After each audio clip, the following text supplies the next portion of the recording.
पंजाब के पठानकोट से जिस बच्चे को किडनैप कर नूरपुर लाया था हिमाचल का पूर्व फौजी, उस मामले पर हुआ बहुत बड़ा खुलासा। कोई और नहीं बल्कि घर का शख्स ही निकला किडनैपिंग का मास्टरमाइंड। घर के भेदी ने फिर 2.5 लंका 2 करोड़ रुपए की मांगी थी फिरौती। छोटा सा काम करते थे और करोड़ों कमाने की थी इच्छा। जल्दी अमीर होने के चक्कर ने मरवा दिया। पहले सबने सोचा कि ये काम उस सन की फौजी का है जो पहले भी कांड कर चुका है, लेकिन अब जो खुलासा हुआ उसने सबको हैरान कर दिया। मास्टरमाइंड की पत्नी से शुरू हुई बात और पति ने वारदात को दिया अंजाम। लंबे वक्त से बच्चे और बच्चे के बाप पर थी नजर, मारना चाहते थे मोटा हाथ। फिर पहले परिवार से प्यार बढ़ाया, नजदीकियां बढ़ाई, बच्चे से खेल कूद कर दोस्ती की और फिर जब सब सेट हो गया तो कर दिया ये बड़ा कांड।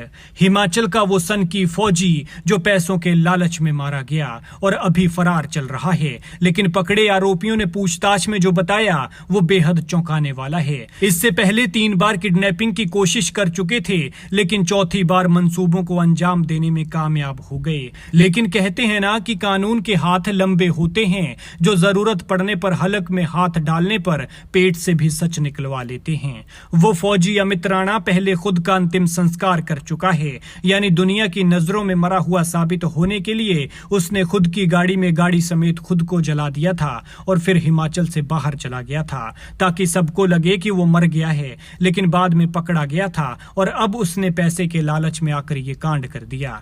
पुलिस की गोद में बच्चा और बच्चे के हाथ में कुरकुरे का पैकेट। दरअसल यही वो 7 साल का बच्चा माहिर है जिसे किडनैप किया गया था। तस्वीरों में जिस जगह को आप देख रहे हैं ये चक्की पुल का वही स्थान है जहां पर उस बच्चे को किडनैप कर छिपाया गया था। लेकिन आप देख सकते हैं कि 7 साल का वो बच्चा कितनी यातनाएं झेलकर उसे यहाँ पर छिपाया गया हो। वो बच्चा जो बिल्ली तक से डरता होगा उसे इतनी खतरनाक जगह पर छुपाया गया था। पहले सबको लगा कि बच्चे की किडनैपिंग का मास्टरमाइंड सन की फौजी अमित राणा ही है, लेकिन अब जो खुलासा हुआ है उसके मुताबिक ये सारा खेल अमित राणा का नहीं बल्कि किडनैप हुए बच्चे के करीबी ने ही किया है, जिन पर उसके पापा बादल भंडारी बड़ा विश्वास करते थे, जो उनके परिवार के बहुत करीबी हो चुके थे। बच्चे के पिता बादल भंडारी शोरूम चलाते हैं। शोरूम पर उसने काम करने वाले कुछ लोग भी रखे हैं। इन लोगों में एक लड़की रिसेप्शनिस्ट का काम भी करती है। वो तब से यहाँ पर काम करती थी जब कुंवारी थी। यहाँ पर वो शोरूम की सारी आमदनी का लेखा जोखा भी रखती है। फिर कुछ वक्त पहले इस लड़की की शादी एक जेसीबी ऑपरेटर से हुई।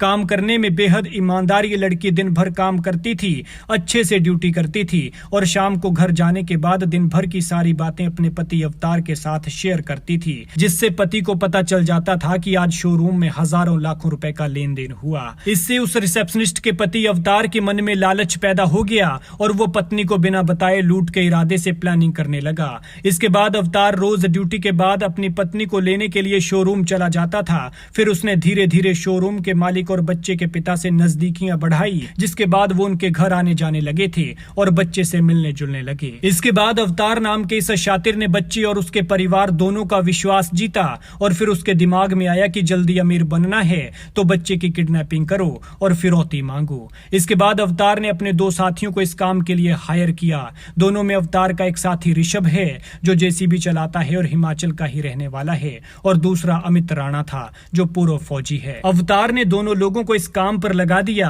और फिर खुद पीछे हट गया ताकि वो किसी की नजरों में ना आए।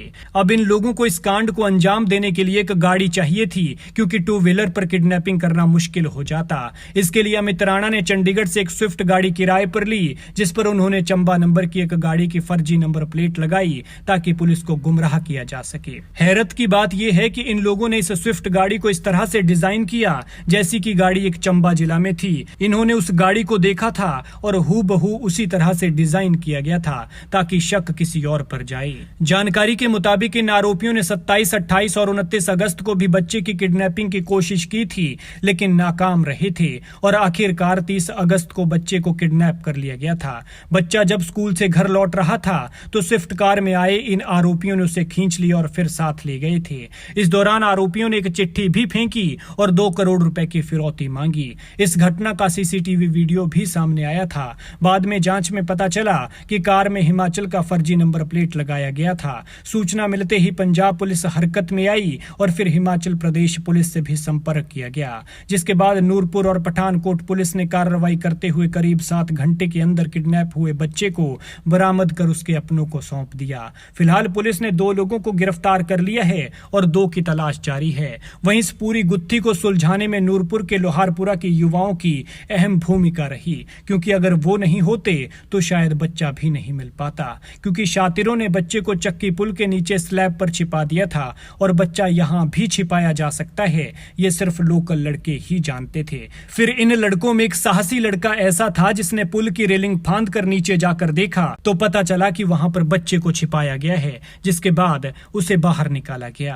अब सवाल ये उठता है कि आखिर लोहारपुरा के लोगों को कैसे पता चला कि किडनैपर यहाँ भी हो सकते हैं। दरअसल लोहारपुरा के युवा मंडल देव भराड़ी के युवकों ने गांव में एक अननोन कार खड़ी हुई देखी। पुलिस ने इस गाड़ी को चेक किया और ये गाड़ी संदिग्ध लगी, जिसके बाद शक हुआ कि किडनैपर यही हो सकते हैं और फिर यहीं से ही इस गुत्थी के सुलझने की कड़ी शुरू हुई। युवाओं ने रात को पुलिस के साथ मिलकर गांव का चप्पा चप्पा छान मारा, जिसके बाद ये बच्चा बरामद किया गया। पुलिस ने इस मामले में तत्परता दिखाते हुए जो कार्रवाई की है और जिस तरह से बच्चे की जान बचाई है वो काबिले तारीफ है। लेकिन दूसरी तरफ इस तरह के युवाओं को भी सम्मानित किया जाना चाहिए जिन्होंने इस बच्चे को ढूंढने में अहम भूमिका निभाई है, ताकि इनसे दूसरे बच्चे भी सबक ले सकें और ये युवा दूसरों के लिए प्रेरणा बन सकें।